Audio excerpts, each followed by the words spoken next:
नमस्कार साथियों, स्वागत है आपका अपने YouTube channel Kanhaiya GS world में।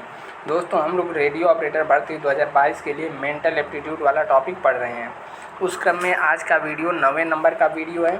इससे पहले हमने 8 पार्ट ऑलरेडी अपलोड कर दिए हैं और प्लेलिस्ट में लगा दिया है। यदि आप पहली बार देख रहे हैं तो प्लेलिस्ट में जा करके 8 पार्ट आराम से देख सकते हैं। ठीक है, टोटल 10 या 11 पार्ट आएगा। आज 9वां पार्ट है, इसके बाद 1 या 2 और आएगा, फिर इसके बाद यह समाप्त हो जाएगा। और यह जो है हेड रेडियो ऑपरेटर, असिस्टेंट या फिर वर्कशॉप, तीनों में से किसी का फॉर्म आपने भरा है तो आपके लिए बहुत ही उपयोगी होने वाला है। ठीक है, और इसकी बात करें तो यह करीब 6 क्वेश्चन आएगा, लगभग 12 से 14 नंबर का यह टॉपिक मेंटल एप्टीट्यूड वाला आएगा। और यदि आप चैनल पे पहली बार हैं तो यहाँ पर सब्सक्राइब भी कर सकते हैं और वीडियो यहाँ पसंद आए तो लाइक भी कर दीजिएगा। चलिए शुरू करते हैं आज का वीडियो। और आज का जो सबसे पहला क्वेश्चन है वह है अनुच्छेद 244 निम्नलिखित में से किस प्रावधान से संबंधित है। तो ध्यान से एक बार देखिए, यहाँ पर क्या करा है, अनुच्छेद 244 निम्नलिखित में से किस प्रावधान से संबंधित है। तो जब हम लोग भारतीय संविधान पढ़ते हैं तो उसमें टोटल 22 भाग हैं। ठीक है, 22 भाग हैं और 12 अनुसूचियाँ हैं। जब भाग पढ़ते पढ़ते भाग नंबर 10 में जाते हैं तो भाग नंबर 10 कहता है अनुसूचित क्षेत्रों। ठीक है, तो भाग नंबर 10 अनुसूचित क्षेत्र और जनजातियों से संबंधित है। और इसकी बात करें तो यह आर्टिकल 244 से 244 क तक है। कहाँ तक है? 244 से 244 क तक, यानी 244 भी है और 244 क भी है।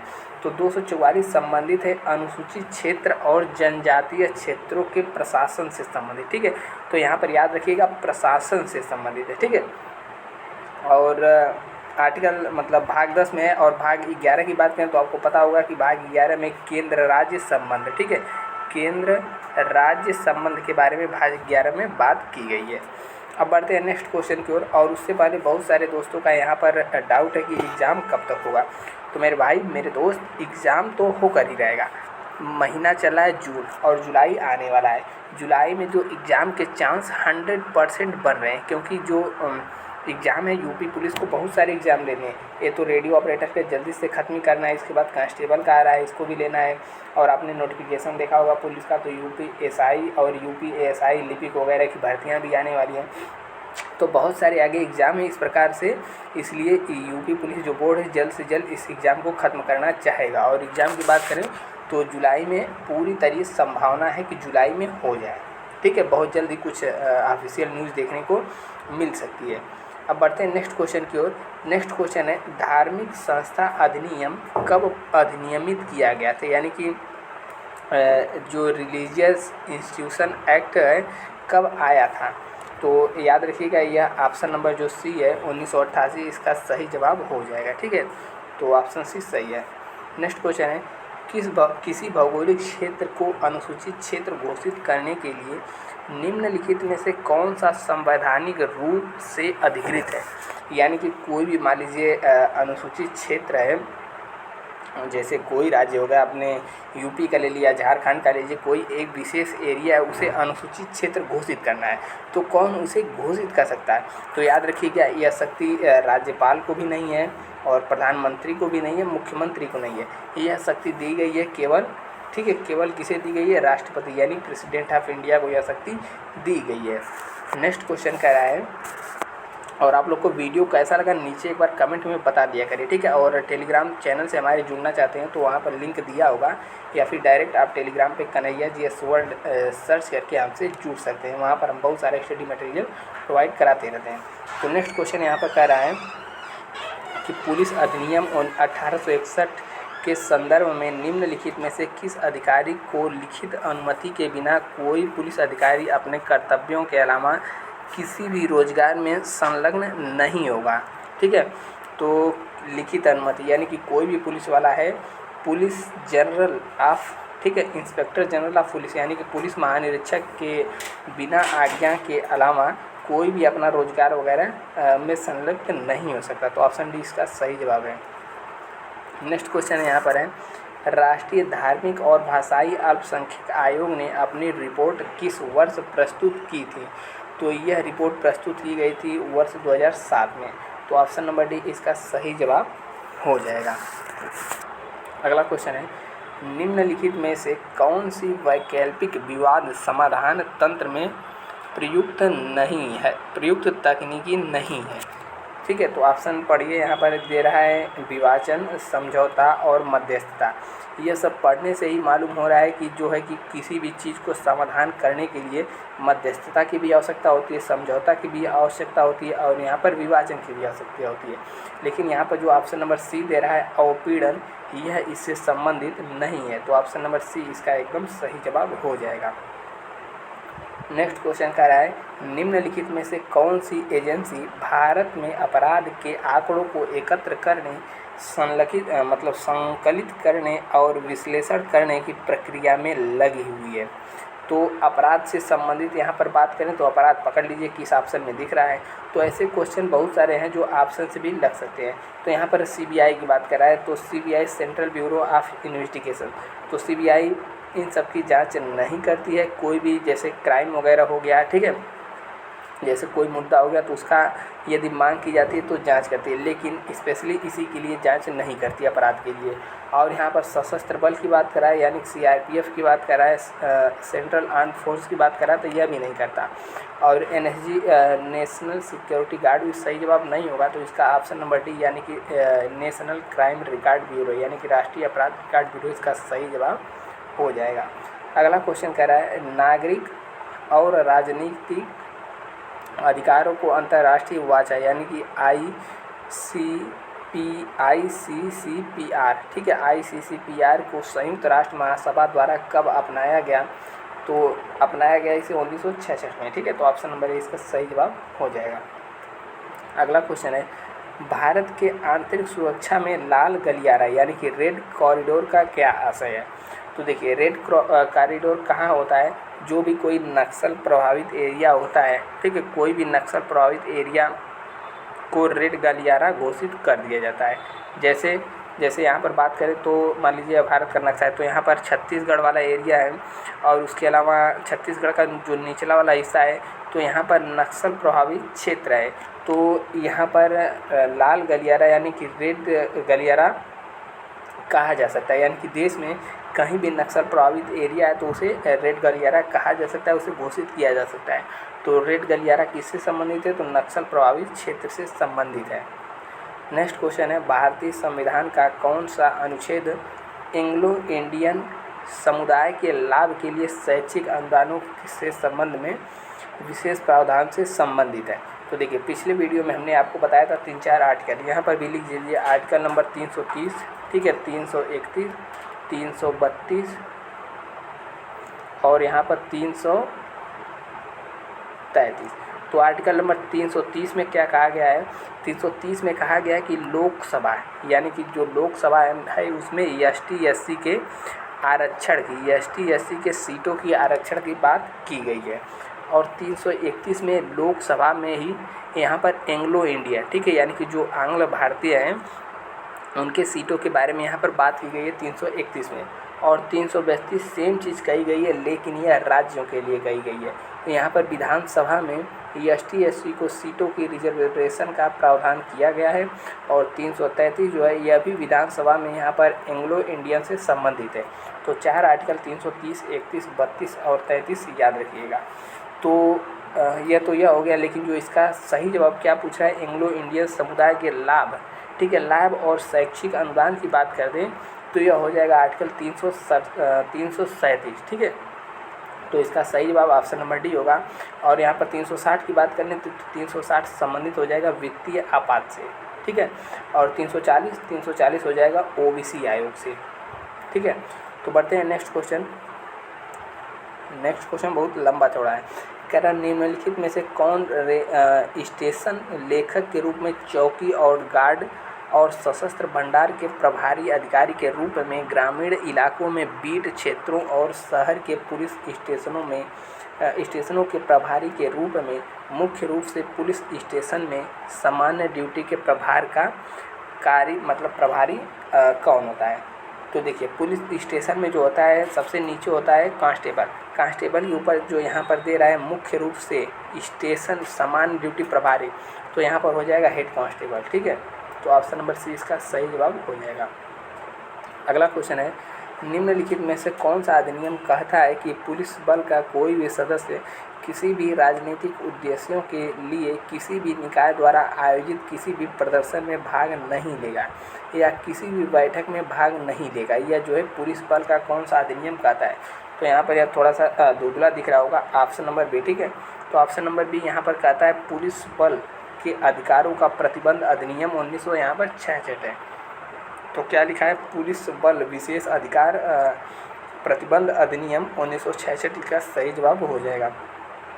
अगला क्वेश्चन है, संज्ञेय अपराधों के घटित होने के बारे में एक रिपोर्ट प्राप्त होने पर इसे निर्धारित प्रारूप में दर्ज किया जाना चाहिए और इस प्रक्रिया को क्या कहा जाता है? तो FIR कहा जाता है, फर्स्ट इन्फॉर्मेशन रिपोर्ट, सबको पता होगा।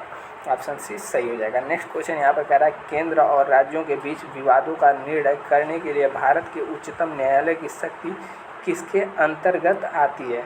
ठीक है, तो यहाँ पर PIL या नहीं होगा, इसका जो होगा सही ऑप्शन नंबर सी हो जाएगा, ओरिजिनल ओरिजिनल। यहाँ पर देखिए जो बी वाला दे रहा है अपीली न्यायिक क्षेत्र, यह भी नहीं होगा, ठीक है।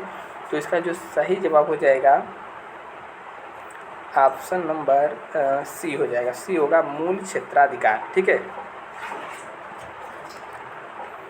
नेक्स्ट क्वेश्चन है राष्ट्रीय ई गवर्नेंस योजना यानी कि NEGP के तहत एक मिशन मोड योजना crime and criminal tracking network and system यानी कि CCTNS परियोजना किस वर्ष के दौरान शुरू की गई थी? तो वर्ष 2009 के दौरान यह योजना शुरू की गई थी। ऑप्शन नंबर ए एकदम सही है। यहाँ पर कह रहा है निम्नलिखित में से विशेष विवाह अधिनियम। तो देखिए हिंदू मैरिज एक्ट यह कब आया था? तो 1955 में आया था। यहाँ पर कह रहा है कि विशेष विवाह अधिनियम, तो इसका सही जवाब हो जाएगा 1954। ऑप्शन नंबर सी इसका सही जवाब होगा, ठीक है। अगला क्वेश्चन है निम्नलिखित में से अपराधी को कौन सा दंड देने के लिए उच्चतम न्यायालय द्वारा सिद्धांत रेयरेस्ट ऑफ द रेयर की स्थापना की गई? तो यहाँ पर पकड़िए वर्ड क्या दे रहा है, रेयरेस्ट ऑफ द रेयर, ठीक है। तो दंड देने के लिए उच्चतम यानी कि सुप्रीम कोर्ट द्वारा रेयरेस्ट ऑफ द रेयर की स्थापना की गई थी। तो इसका सही जवाब हो जाएगा मृत्यु दंड यानी कि death penalty. Option number D इसका सही जवाब हो जाएगा। अगला क्वेश्चन है भारतीय संविधान के अनुसार मानव तस्करी और जबरन श्रम, ठीक है, जबरन श्रम किसके तहत प्रतिबंधित है? तो संपत्ति का अधिकार यहाँ पर क्या करने आएगा? नहीं होगा। शिक्षा और शैक्षिक अपराध भी नहीं आएगा। तो यहाँ पर जो शोषण हो रहा है तो शोषण के विरुद्ध अधिकार यानी कि शोषण के खिलाफ अधिकार इससे संबंधित है। ऑप्शन बी एकदम सही जवाब होगा। अगला क्वेश्चन कर रहा है भारतीय संविधान की 7वीं अनुसूची के अनुसार पुलिस और लोक व्यवस्था किस सूची के अंतर्गत आता है? तो देखिए पुलिस और लोक व्यवस्था की बात करें तो यह राज्य सूची के अंतर्गत आता है, ठीक है। तो हर राज्य की पुलिस और हर राज्य की लोक व्यवस्था का अधिकार राज्य सूची यानी कि वह राज्य स्वयं करता है, ठीक है। लेकिन दिल्ली की बात करें तो जो दिल्ली की पुलिस है उस पर किसका कंट्रोल है? तो वह सेंट्रल गवर्नमेंट यानी गृह मंत्रालय, भारतीय गृह मंत्रालय के अंतर्गत आता है। अगला क्वेश्चन है खुदाई खिदमतगार आमतौर पर किसके लिए जाना जाता है? देखिए खुदाई खिदमतगार को पकड़िए तो खुदाई खिदमतगार आंदोलन से कौन संबंधित है? तो यहाँ पर खान अब्दुल गफ्फार खान, ठीक है। तो यह इससे संबंधित है इस आंदोलन से। और इस आंदोलन में क्या खास बात थी कि यह लोग जो थे लाल ड्रेस पहनने वाले लोग थे, ठीक है। तो लाल कुर्ती आंदोलन भी इसे कहते हैं। तो ऑप्शन नंबर ए सही हो जाएगा। और जो खान अब्दुल गफ्फार खान थे यह भारत के पक्ष में थे। हालांकि जब बंटवारा हुआ तो चले गए पाकिस्तान वाले हिस्से में और ये हमेशा भारत के विभाजन के खिलाफ रहे थे और भारत का समर्थन करते थे। इसीलिए इनको भारत रत्न पुरस्कार भी दिया गया। और कब दिया गया यह आपकी जिम्मेदारी है, नीचे एक कमेंट करके ज़रूर बताएं कि खान अब्दुल गफ्फार खान जो प्रथम विदेशी बने थे तो भारतीय पुरस्कार इन्हें भारत रत्न कब दिया गया था। नेक्स्ट क्वेश्चन है RMSA। देखिए RMSA की चर्चा हम लोग पहले भी कर चुके हैं। RMSA की फुल फॉर्म भी पूछ दे तो याद रखिएगा राष्ट्रीय माध्यमिक शिक्षा कार्यक्रम, ठीक है। ये से क्या होगा राष्ट्रीय माध्यमिक शिक्षा ए से मतलब समझिए यह जो सेकेंडरी एजुकेशन से संबंधित है। तो सेकेंडरी एजुकेशन से कौन संबंधित है? RMS से। ठीक है, इसका वर्णन मतलब इसके बारे में मैंने पिछले वीडियो में भी बता दिया है। अगला क्वेश्चन है, निम्नलिखित में से किस रैंक के अधिकारी जिला पुलिस बल के प्रमुख होते हैं? तो देखिए, जिला का जो प्रमुख होता है, एक तो एकदम जिला की बात करें तो जिला डिस्ट्रिक्ट कलेक्टर होता है, लेकिन जो होता है वह पुलिस अधिकारी नहीं होता है। उसी के समकक्ष यानी कि दोनों UPSC पास करके जाते हैं। UPSC, ठीक है, एक UPSC पास करके जाता है, बढ़िया रैंक रहता है तो DM बन जाता है, और दूसरा जो रहता है उस वह बनता है या बनते हैं कौन? SP यानी कि सुप्रिटेंडेंट ऑफ पुलिस, जिसे हम लोग IPS कहते हैं। तो इसका सही जवाब हो जाएगा ऑप्शन नंबर ए, सब सर्वोच्च अधिकारी होता है SP। ठीक है, नेक्स्ट क्वेश्चन है, उच्चतम न्यायालय द्वारा अपराधी को निम्नलिखित में से कौन सा दंड देने के लिए दुर्लभतम सिद्धांत की स्थापना की गई थी? दुर्लभतम यानी कि एकदम दुर्लभ। तो दुर्लभ क्या होगा? सबसे मृत्यु यानी कि death penalty. Option number B एकदम सही जवाब हो जाएगा। नेक्स्ट क्वेश्चन है, 8-9 क्वेश्चन और बचे हैं।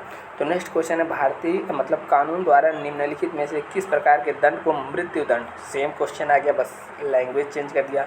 तो ऑप्शन नंबर बी एकदम सही जवाब, ठोक दीजिए ऑप्शन बी सही जवाब। नेक्स्ट क्वेश्चन है, भारतीय संविधान के अनुसार किसी गिरफ्तार व्यक्ति को कितने घंटे के भीतर मजिस्ट्रेट के सामने पेश किया जाना चाहिए?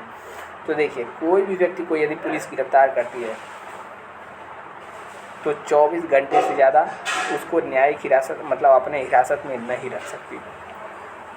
ठीक है, तो इसका सही जवाब हो जाएगा ऑप्शन नंबर सी, यानी कि 24 घंटे के भीतर उसको मजिस्ट्रेट के सामने पेश करना ही होगा। नेक्स्ट क्वेश्चन कह रहा है, अल्पसंख्यक महिलाओं का नेतृत्व विकास की योजना कौन सी है? ठीक है, तो यहाँ पर देखिए, अल्पसंख्यक महिलाओं यानी माइनॉरिटीज़ जो लेडीज़ होती हैं उनके विकास के लिए, नेतृत्व के लिए नई रोशनी नामक योजना है। तो ऑप्शन नंबर ए एकदम सही जवाब हो जाएगा। अगला क्वेश्चन है, भारतीय संघ के राज्यों का पुनर्गठन अथवा उनकी सीमाओं में परिवर्तन किसके द्वारा किया जा सकता है? तो यहाँ पर देखिए, ऑप्शन नंबर जो एक आ रहा है, संसद के दोनों सदनों या 2/3 बहुमत और संबंधित राज्यों के विधानमंडल की सहमति से। तो यहाँ पर क्या है? भारतीय राज्य संघ पुनर्गठन। ठीक है, तो ऑप्शन नंबर ए नहीं होगा। तो ऑप्शन नंबर जो यहाँ पर सी दिख रहा है, थोड़ा धुंधला दिखेगा, हम पढ़ रहे हैं। संघ की संसद द्वारा कानून की साधारण प्रक्रिया में सामान्य बहुमत से, किसके कब हो सकता है? संघ की संसद द्वारा यानी कि जो पार्लियामेंट है उसके द्वारा साधारण बहुमत प्रक्रिया के द्वारा ही राज्यों का पुनर्गठन अथवा सीमा में परिवर्तन किया जा सकता है। इसके लिए कोई बहुत जटिल प्रावधान नहीं है। नेक्स्ट क्वेश्चन कह रहा है, भारतीय दंड संहिता को निम्नलिखित में से कौन सा अध्याय सामान्य अपवाद से संबंधित है? तो इसका जो चैप्टर नंबर 4 है यह इससे संबंधित, तो ऑप्शन ए सही हो जाएगा। ठीक है, नेक्स्ट क्वेश्चन कह रहा है कि कौन सा अनुच्छेद राज्य की विधानसभाओं में एंग्लो इंडियन समुदाय के प्रतिनिधित्व से संबंधित है? तो अब हमने पीछे पूरी फुल डिटेल से हमने बताया तीनों आर्टिकल के बारे में। ठीक है, 330, 31, 32 और 33 याद रखिए। तो 30 क्या था? लोकसभा में ST/SC के लिए आरक्षण था, और 31 क्या? लोकसभा में एंग्लो इंडियन से संबंधित था। 32 क्या था? विधानसभा में ST/SC के आरक्षण संबंधित था। 33 क्या था? विधानसभा में ही एंग्लो इंडियन संबंधित था। तो यहाँ पर क्या पूछ दिया है कि विधानसभाओं में एंग्लो इंडियन, यानी कि आर्टिकल पूछा है यहाँ पर 333। ठीक है, तो ऑप्शन नंबर सी हो जाएगा एकदम सही जवाब। यहाँ पर ऑप्शन भी देखेंगे एकदम क्लोज ऑप्शन दे दिया है 333, 32, तो ऑप्शन बी सही होगा। ठीक है, और 360 यहाँ पर वित्त से संबंधित है, वित्तीय अधिकार मतलब वित्तीय आपातकाल से। नेक्स्ट क्वेश्चन है, आइडियाज़ ऑफ जस्टिस पुस्तक किसके द्वारा लिखी गई? तो आइडियाज़ ऑफ जस्टिस पुस्तक लिखी गई है अमर्त्य सेन द्वारा। ठीक है, और इनको कौन सा पुरस्कार मिला था? ठीक है, नोबेल पुरस्कार इनको मिला था। किस लिए मिला था? यह भारतीय मूल के थे इनको, और एक पाकिस्तान की थी क्या उसको गोली मार दिया गया था कनपट्टी के बगल में, इनको और उनको दोनों लोग को साथ में दिया गया था। ठीक है, नहीं इनको इकोनॉमिक्स क्षेत्र में मिला था, एक बार कंफर्म करिएगा। ठीक है, option number D Amartya Sen इसका सही जवाब होगा। नेक्स्ट क्वेश्चन है, महिलाओं की स्थिति पर संयुक्त राष्ट्र आयोग की स्थापना कब की गई थी? तो यह स्थापना की गई थी 1946 में, सभी को मालूम है। ऑप्शन नंबर ए इसका सही हो जाएगा। अगला क्वेश्चन कह रहा है, 1861 का पुलिस अधिनियम की अध्यक्षता में पुलिस आयोग की अनुशंसाओं के आधार पर अधिनियमित किया गया था। ठीक है, तो 1801 में आपको पता होगा कि HM कोर्ट जो थे पहले पुलिस के हेड हुए थे, और इन्हीं के अनुशंसाओं पर इसको अधिनियमित किया गया? तो ऑप्शन नंबर बी एकदम सही जवाब हो जाएगा। ठीक है, अगला क्वेश्चन की ओर बढ़ते हैं। कह रहा है कि भारत में पारसी समुदाय के कितने लोग निम्नलिखित में से किस धर्म के अनुयायी हैं? ठीक है, पारसी समुदाय के लोग निम्नलिखित में से किस धर्म के अनुयायी हैं? तो पारसी लोग समझ ही सकते हैं, हिंदू लोग, हिंदू मतलब जो हिंदू लोग हैं, हिंदू तो पारसी लोगों की बात करें तो यहाँ पर हिंदू तो होगा नहीं, इस्लाम होगा नहीं, जैन होगा नहीं। पारसी जो लोग थे वह जरथुष्ट धर्म से, यानी कि जो जरथुष्ट धर्म से संबंधित है, इसके अनुयायी है। ठीक है, और बात करें यहाँ पर जो आपको एग्ज़ाम डेट के लोग बहुत बड़ा इशू बना रहे हैं, तो एग्ज़ाम डेट देखिए हम बता दिए कि जुलाई में आने वाला है और बहुत जल्द ही इसका कोई ना कोई नोटिफिकेशन वगैरह देखने को मिल जाएगा। जुलाई में होने के 100% चांसेस है। बस तैयारी को अपनी बेहतरीन बनाइए कि एग्ज़ाम जब भी हो एग्ज़ाम को फोड़ दें। ठीक है, और बहुत सारे आप लोग टेस्ट वगैरह देते होंगे तो एक बार नीचे अपना नंबर शेयर करिएगा, लगभग कितना नंबर आ जाता है। और यहाँ पर लोग डाउट कर रहे हैं कि कितने नंबर का एग्ज़ाम होगा, तो याद रखिए कि एग्ज़ाम जो है 200 क्वेश्चन का होगा। 200 क्वेश्चन 400 नंबर का। क्यों? क्योंकि इसमें जो देखिए टाइम जो दिया है 2.5 घंटे दे दिया है और इसका सेम पैटर्न रहने वाला है यूपी ASI के तरीके वाला। और इसमें 200 क्वेश्चन आएगा, 400 नंबर का, सभी क्वेश्चन 50-50 नंबर का आएगा। तो उम्मीद है यदि कोई डाउट हो तो नीचे पूछिएगा और मिलते हैं नेक्स्ट वीडियो में। तब तक के लिए जय हिंद। वीडियो को लाइक जरूर करें। जय हिंद।